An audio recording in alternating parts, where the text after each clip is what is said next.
Okay, you can see here a velocity time graph, but it's a curvy line. And we call this type of a graph a non-linear velocity time graph. Okay, so I'll just write that down at down the bottom here. It's non-linear because there aren't any straight lines. Okay, the question says, what is the acceleration when the time equals 60? So what we need is a straight line from 60 going up to the line. Okay, so 60 there, straight line going up, and we can see that the velocity at that point is 4. Okay, but the question says, what is the acceleration? Now the acceleration is the gradient. Okay, so acceleration equals the gradient, as we've been listening on the other video. So in order to work out the gradient, the gradient is changing here because it's a curvy line. So what we need to do is to draw a point there on the curve and then draw a tangent. Okay, so that's what we mean by a tangent. That is this, at that point there, at that dot, the gradient of the line follows this red line. Okay, and then we can use that to work out the gradient. So remember, the general formula is delta y divided by delta x. The gradient is the change in y divided by the change in x. So let's do that.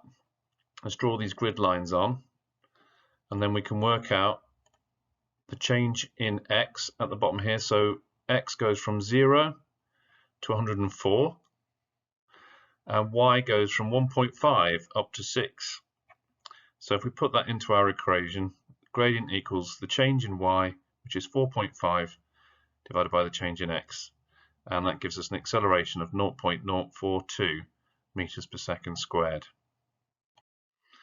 Now, using the same graph, we can work out the total journey length by counting the squares, by counting the whole squares underneath the line.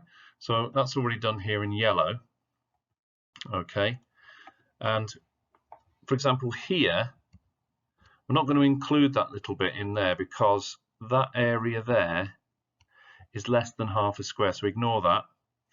Equally, we can ignore this bit because it's less than a half a square, but we compensate for that because in other places like this, the area, this area in here, is more than half a square, so we just count that as 1. Okay, so I hope that makes sense, and we count all of those squares, and there are 47 of them in total.